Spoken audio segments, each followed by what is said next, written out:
Alors, je vais appeler maintenant à la tribune Franck Roubanovic, parce qu'il sera tout seul à côté de moi. Mais on a l'habitude maintenant de discuter tous les deux, Franck. Et nous avons en ligne Valérie Faudon. Je sais qu'elle est là parce que ça fait une petite demi-heure qu'elle me demande à quelle heure elle intervient. Et puis Paul Spence. Paul, je ne sais pas si tu es là, il est de Londres. Est-ce que Paul est connecté? Alors, trois acteurs très importants. Bonjour Valérie. Bonjour Claude.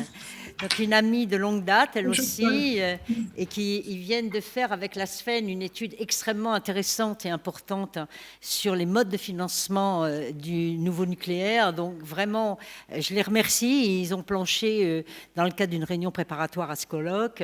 Et puis nous avons aussi à la tribune Franck. Alors Franck, lui, c'est le représentant. Alors Valérie, c'est la représentante de l'industrie, des producteurs, enfin de la filière nucléaire. Et puis Franck, lui, des consommateurs, c'est-à-dire il attend des producteurs qu'ils produisent beaucoup, pas trop cher quand même, si on peut, mais surtout, il demande à l'État et aux régulateurs de lui offrir des prix fixes, stables en tout cas, pas fixes, mais stables, voilà, sur le marché. Et puis Paul Spence, je ne sais pas s'il est là. Paul, ah voilà. Bonjour Paul, merci d'être là encore tous les ans. EDF Énergie est là, on travaille beaucoup encore avec le Royaume-Uni, puis on espère que ça va continuer, bien sûr. On a besoin de vous, on est des alliés sur le marché. Et Paul, il est directeur de la stratégie et des affaires à EDF Énergie au Royaume-Uni. Il a suivi, bien sûr, tous les enjeux du financement d'un Hinkley Point. Et puis maintenant, il s'intéresse, je suppose, aux enjeux du financement à CISEOL, qui n'a pas tout à fait le même modèle, puisque comme il nous l'expliquera, je ne vais pas intervenir là-dessus. Paul, tu nous en diras plus tout à l'heure. Je vais commencer par Valérie, qui sera peut-être obligée de nous quitter après, mais c'est pas grave, parce que, enfin, j'aurais préféré que tu restes pour le débat, mais je ne suis pas sûre qu'on en ait beaucoup, parce que les autres me tapent à la porte aussi. Donc, Valérie, c'est à toi. Merci beaucoup. Donc, Claude m'a très gentiment proposé de parler d'une étude qu'on vient de sortir, qui est dans le cadre du débat français sur la construction d'un programme de 6 EPR. On a actuellement 2 chemins critiques sur la construction de ces unités. Le premier, c'est un débat public qui va commencer en France le 27 octobre et qui durera 4 mois. Et qui, lui, sur le chemin critique, puisque EDF ne peut pas faire de demande de dépôt, de demande de création et d'autorisation sans que le débat public soit terminé. Et on espère bien sûr que l'issue de ce débat sera positive. Et puis un deuxième élément qui est sur le chemin critique, qui est sur le schéma financier du programme.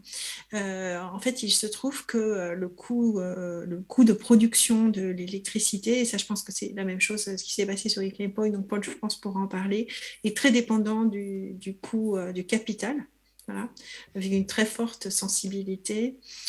Pour l'instant, on le verra dans les études qui ont été faites par RTE, tous les modes de production avaient été mis avec le même taux d'actualisation de 4%.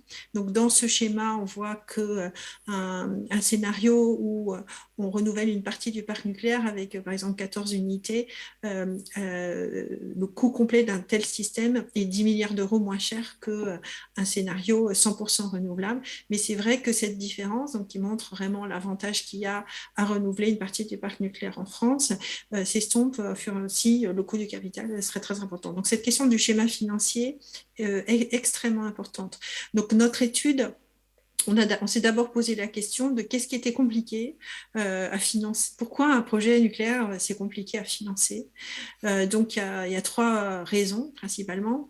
La première, c'est d'abord, c'est très capitalistique.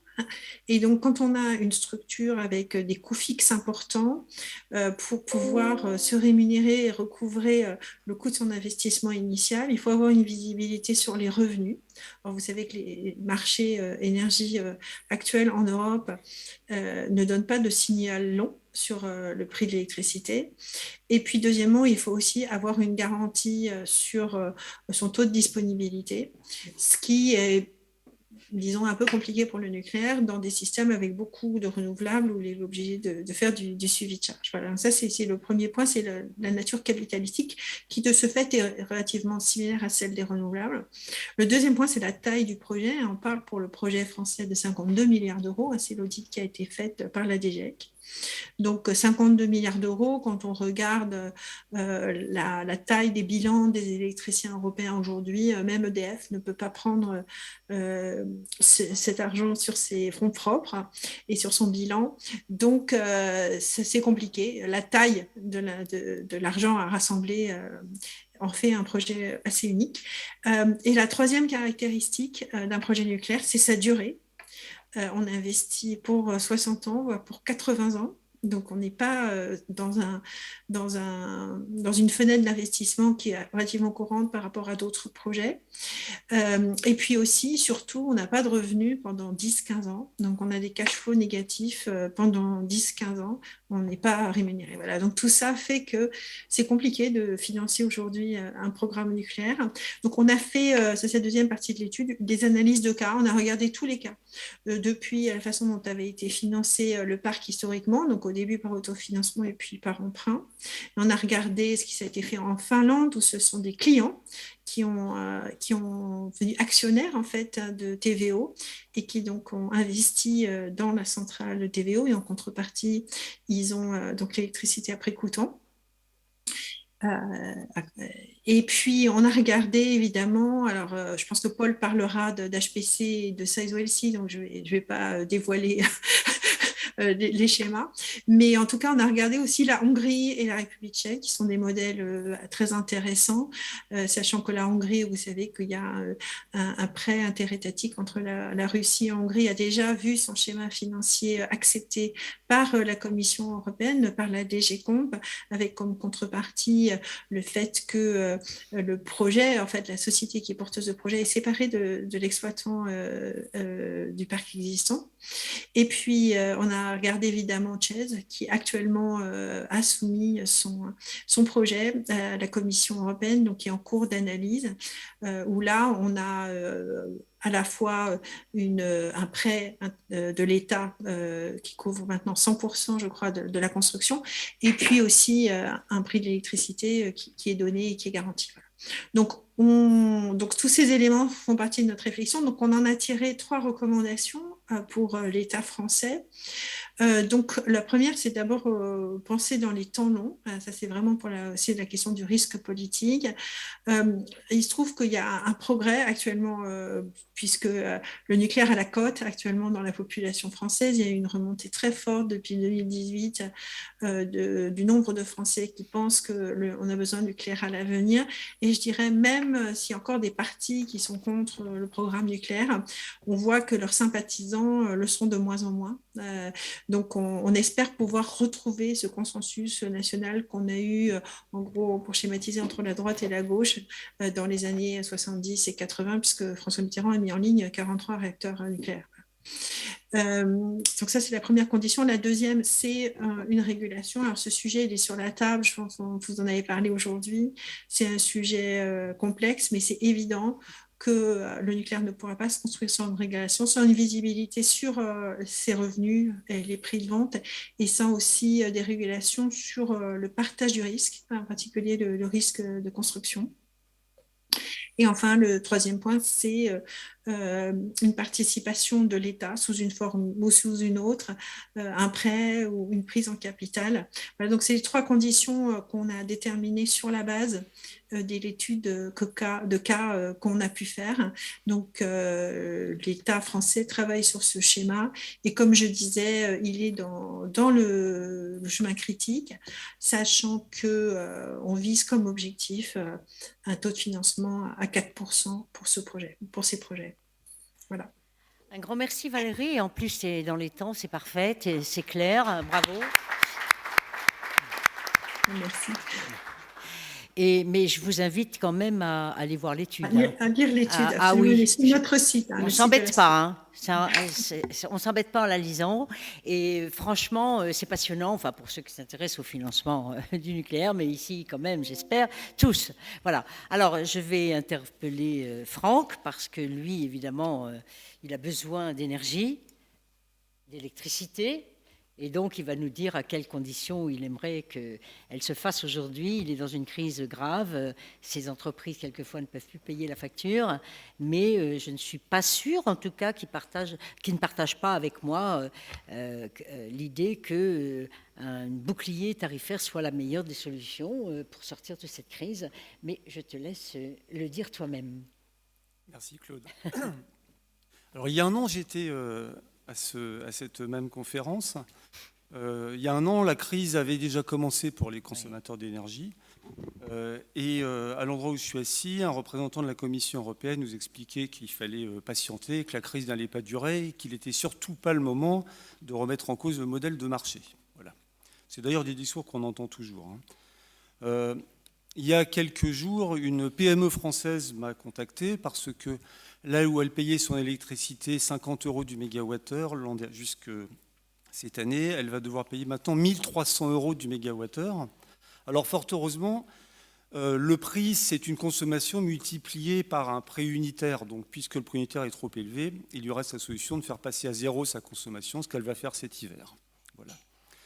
Donc nous, on s'attend dans de nombreux domaines d'activité, et pas ceux qui font l'objet de publicité dans les médias, à des arrêts provisoires de chaînes de production. On envisage une inflation de 10 à 15%, rien que pour des raisons énergétiques. On a de nombreuses PME en France qui n'arrivent plus à trouver de fournisseurs, parce que les fournisseurs sont en grande difficulté aussi, il faut le dire. Donc en fait, on n'a juste pas de solution. Et on a beaucoup d'entreprises qui, simplement, n'ayant plus de produits en Europe, vont chercher leurs produits à l'étranger. Évidemment, on pense tous aux engrais, mais il y a beaucoup d'autres choses. Délocalisation. Voilà. Et alors, certains économistes nous disent, oui, mais il y a le signal prix, c'est important de ne pas voir le marché, parce que le signal prix va vous inciter à moins consommer. Ça, c'est les libéraux nous disent tout ça. Alors, il faut bien comprendre qu'il y a deux signal prix. Il y a le signal prix de long terme, si on voit effectivement que le CO2 augmente, que le gaz augmente, que l'électricité augmente moins, ça va nous inciter à nous électrifier, c'est un signal prix vertueux. Si on a un prix qui passe du simple au décuple en l'espace de quelques mois, mais qui va peut-être redescendre, l'impact de ce signal prix, c'est en réalité l'arrêt et le déclassement de l'industrie européenne. Est-ce que c'est ce signal prix qu'on veut? Je n'en suis pas sûr. Donc j'invite les économistes à bien réfléchir. Face à cette urgence, moi je suis atterré par la lenteur des décisions européennes. La crise a commencé il y a un an. On est en guerre depuis 6 mois. On a eu un sommet fortement publicisé le 9 septembre, le 30 septembre, le 7 octobre. On en a un le 20 octobre, dont on sait déjà qu'il ne sortira rien puisque ça a fuité. Une des mesures efficaces d'un point de vue marché, mesure de court terme, je précise bien, ça consiste à faire ce qu'a fait l'Espagne et le Portugal, c'est-à-dire subventionner le prix du gaz utilisé pour la seule consommation d'électricité, la seule production d'électricité, parce que ça a un effet de levier. Les négociations, alors la France poussait là-dessus, on sait que ça va échouer, puisque Bruno Le Maire nous le disait ce matin, parce que les Néerlandais et les Allemands y sont opposés. Alors, dans cette panique, chaque pays met en place des boucliers. Le UK, qui ne fait plus partie de l'Europe des 27, mais enfin, l'Allemagne prévoit un bouclier tarifaire en protégeant 70% de la consommation des entreprises. Les Polonais en ont mis en place. Les Espagnols et les Portugais ont en place le mécanisme dont on a parlé. La France fera probablement rien, on verra bien. Toujours est-il qu'on part dans tous les sens. L'Europe a imaginé un régime d'aide aux entreprises tellement efficace que la France avait provisionné dans le cadre de ce régime d'aide européen 3,5 milliards d'euros en 2022, dont 500 000 ont été utilisés, parce que je ne vais pas vous faire la liste à l'après-vert de tout ce qu'il faut comme critères pour pouvoir bénéficier d'une aide. Enfin, le fond du problème, c'est qu'on ne veut pas d'aide, nous. On veut pas d'aide. C'est ridicule. On veut un marché qui fonctionne bien, un marché qui est un signal de long terme, et on veut qu'enfin on soit... Enfin, moi, ça fait 15 ans qu'une fois par an à peu près, j'allais à la Commission européenne, à la DG Concurrence, pour leur expliquer tout ça. Maintenant, j'y vais plus, je suis désespéré parce que je ressortais en larmes, parce qu'ils sont censés, vraiment, au sens propre, hein, ils sont censés faire ça pour le bien des consommateurs, et c'est exactement le contraire qui se passe. Donc c'est un drame absolu pour nous. J'en viens à me poser la question de l'intérêt de centraliser au niveau européen tout ce mix, toute cette politique d'organisation de marché, quand on voit qu'au Canada, par exemple, chaque province, l'Ontario, le Québec, la Colombie-Britannique, etc., a son propre mécanisme de marché qui est lié au mix énergétique de la province, qui n'empêche en rien la solidarité en termes d'interconnexion, etc. Moi, j'en viens à me demander s'il ne faut pas remettre un peu de subsidiarité dans tout ça. Je sais que Claude n'est pas d'accord, mais on va en discuter après. 2 mots peut-être sur ce qu'on attend d'une réforme du marché. Alors, j'étais un peu frustré quand Christophe Grudler a commencé à évoquer la chose, mais n'a pas eu le temps de rentrer dans le détail tout à l'heure. Pour nous, il faut un financement du nucléaire, mais pas que, hein, de l'ensemble de la production électrique, qui couvre à la fois le parc existant et le nouveau parc. Donc il y a 3 grands modèles. Pour moi, il y a les contrats long terme. Donc c'est tout ce que la Commission ne veut pas, ce qui permet à des grands électro-intensifs d'avoir sur 20, 30, 40 ans une vision de ce qu'ils vont payer. Ils peuvent s'adosser, ils peuvent contribuer au financement du nucléaire. Ça, c'est quelque chose qu'il faut développer. Mais ça ne couvre pas l'ensemble des consommateurs, loin de là. Il y a un deuxième modèle qui est le contrat pour différence. C'est ce que la France a envisagé de mettre en place en 2020, sans succès parce que la Commission européenne s'y est opposée, hein, pour le dire clairement. Alors oui, là je parle... parce qu'elle l'a accepté pour le Royaume-Uni. Qui fait plus partie de l'Europe, si ma mémoire est bonne. Ah oui, mais c'était avant. Voilà. Le contrat pour différence... Enfin, pour être précis, elle l'a accepté, mais à des conditions tellement... par exemple, elle a accepté que... Alors, excusez-moi, parce que je ne suis pas clair. 2 secondes. Le contrat pour différence, c'est quoi? C'est que quand le marché est élevé, EDF reverse de l'argent à l'État qui le transfère aux consommateurs. Quand le marché est bas, les consommateurs reversent de l'argent à EDF, ce qui permet à chacun d'avoir une certaine garantie. Et enfin, le 3e modèle, qui moi me semble le plus intéressant, c'est le modèle d'acheteur central qui est en place aujourd'hui en Ontario. Vous pourrez vous renseigner. Vous avez en fait une entité qui planifie les besoins à court, moyen, long terme, donc de combien de mégawatts on a besoin, qui passe des appels d'offres ou des contrats avec les différents producteurs électriques, typiquement avec du nucléaire sur 40 ans, typiquement plus court sur d'autres projets, ça permet toujours à un marché spot de fonctionner, donc les signaux court terme qui sont efficaces, et ça tout le monde le reconnaît, continuent à exister. Et enfin, les consommateurs bénéficient d'un prix stable sur la longue durée qui leur permet d'investir dans la réindustrialisation et qui leur permet d'investir dans la transition vers plus d'électricité et moins de fossiles. Voilà ce que je voulais vous dire en quelques mots. Et simplement, en conclusion, rappeler que l'énergie, il en va de la stabilité de nos sociétés, c'est du régalien, donc confier ça au marché, c'est une hérésie absolue. Un grand merci, Franck. Alors, je ne suis pas bien sûre d'avoir bien compris le modèle d'acheteur unique, mais on y reviendra peut-être. Ah, non, mais ce n'est pas de ta faute, hein. C'est peut-être de la mienne aussi. Hein. Je sais que tu m'avais renvoyé un article de Dominique Finot que je n'ai pas pris le temps, si Dominique m'écoute, de lire. Il est partenaire de la revue Transition Énergie, il a fait un grand papier dedans, mais voilà, moi j'étais prise par l'organisation de nos entretiens et malheureusement j'ai lu beaucoup de choses, mais pas celui-là, j'ai eu tort. Mais je vais donner la parole à Paul d'abord, Paul Spence, donc, qui va nous expliquer un peu, lui, comment ils ont financé leur centrale et comment on peut, en faire un modèle aussi. Enfin, tu n'es plus membre de l'UE, mais nous, on aurait bien aimé que tu restes, hein, je te le dis. Et c'est pas grave, on peut quand même travailler ensemble, n'est-ce pas? Donc, Paul, c'est à toi. Thank you. Merci beaucoup. Je suis ravie de pouvoir vous rejoindre, même si je ne suis pas membre de l'Union européenne. Mais oui, j'aimerais qu'on le soit toujours, mais je suis désolée de ne pas pouvoir être là en personne. Mais j'ai pu écouter ce qui est déjà pour moi une discussion très intéressante. Et c'était très agréable de voir Luc et le professeur David Mackay et son livre. David était le scientifique principal pour notre service qui a créé la fondation de modélisation quand le gouvernement britannique a fixé l'ambition, a décidé d'arriver à net zéro avant 2050. C'est le travail de David, comme je l'ai dit, c'était la fondation pour identifier comment on pouvait arriver là de la manière la moins chère et ce qui nécessiterait à peu près 70 gigawatts, 50 générations d'éoliennes offshore, 30 gigawatts d'éoliennes offshore et 24-25 gigawatts de nucléaire. Et ça ferait partie du système énergétique où pour le système électricité,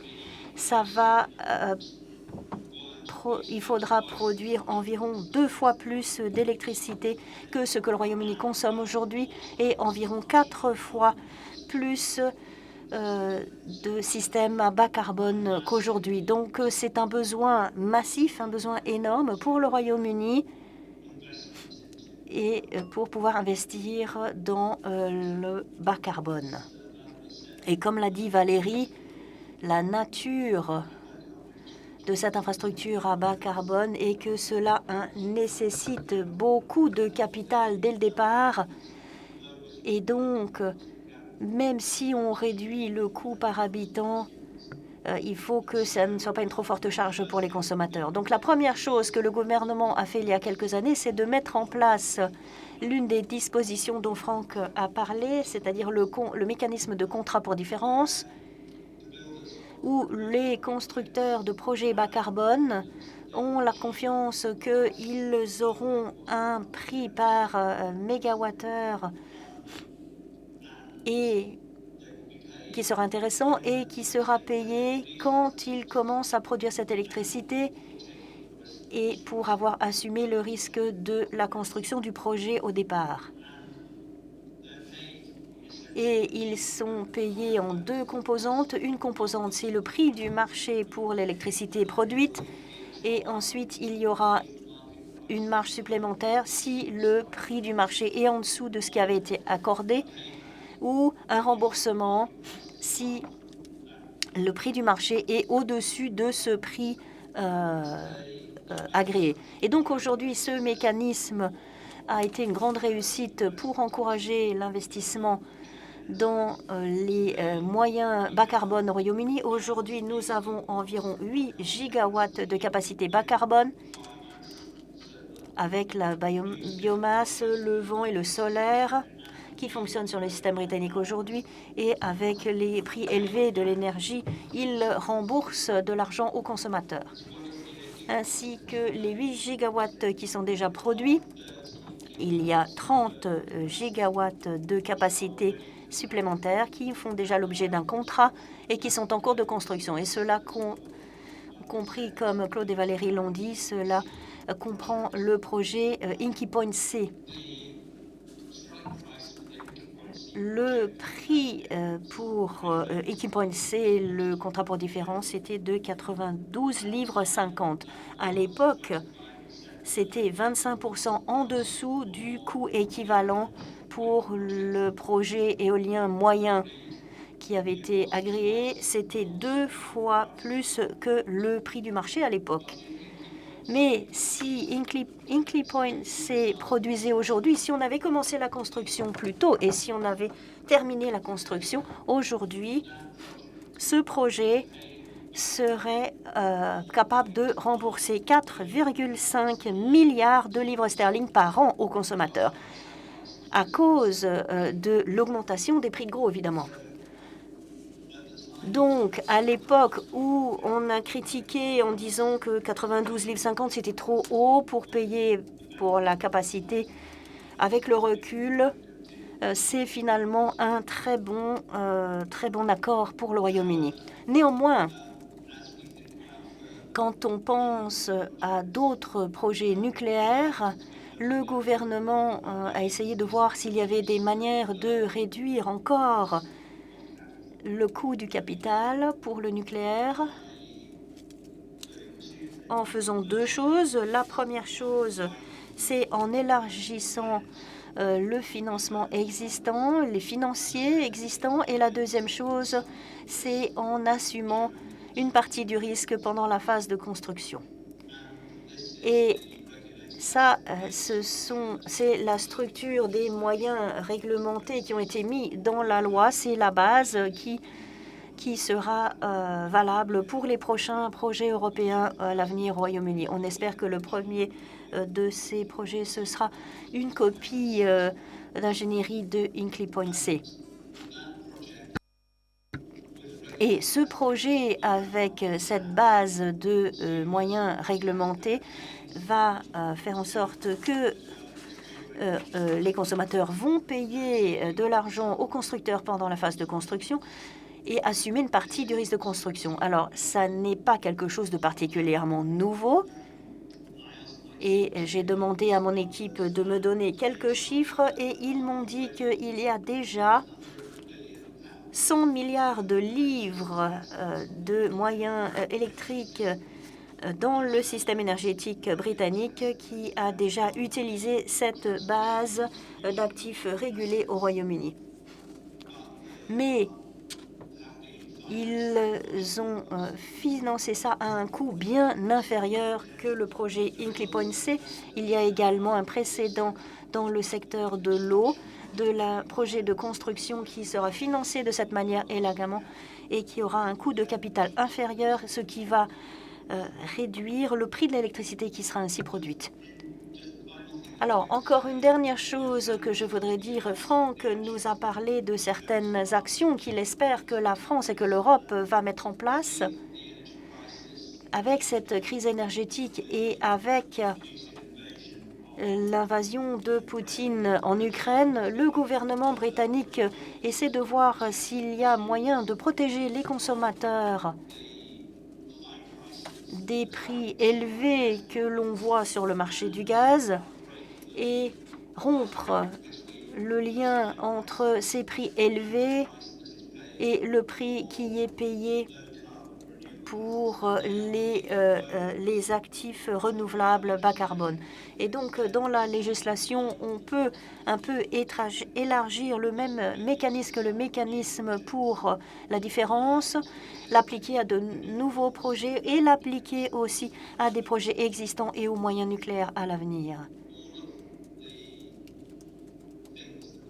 Tout ce que le gouvernement britannique fait, bien sûr, nécessite ce que l'on a dit précédemment, c'est-à-dire qu'il faut que les investisseurs voient qu'il y a un retour sur investissement attractif, mais ça veut dire qu'un projet bas carbone tel que défini dans la taxonomie européenne, et nous espérons, et on s'attend également au Royaume-Uni, à avoir un équivalent de cette taxonomie d'investissement européen. Et je vais m'arrêter là. Merci. Un grand merci, Paul.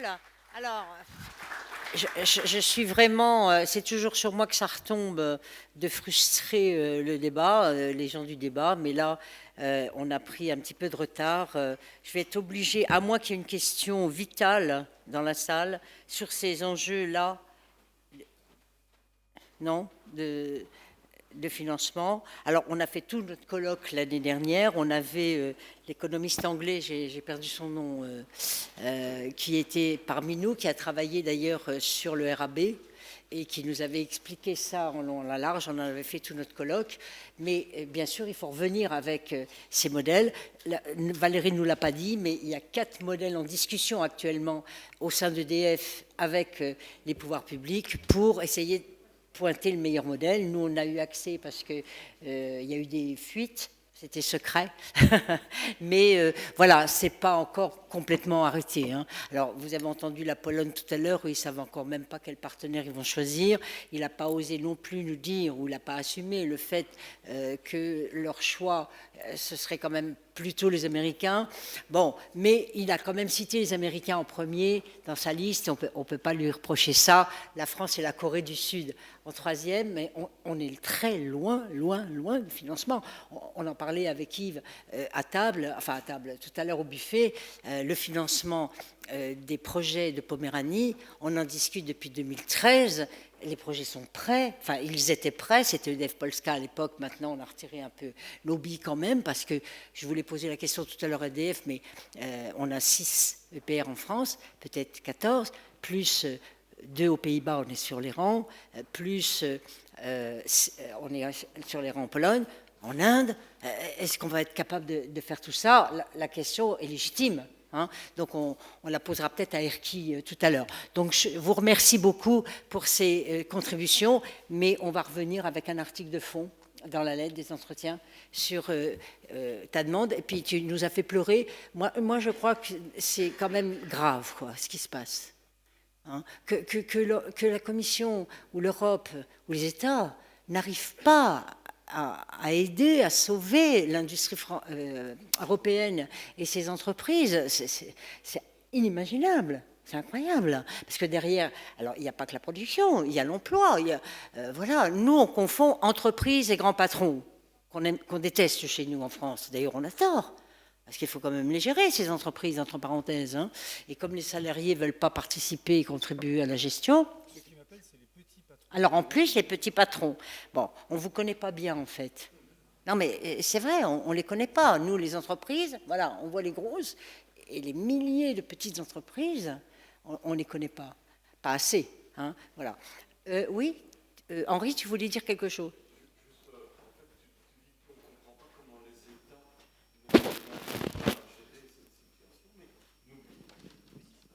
Et les complices.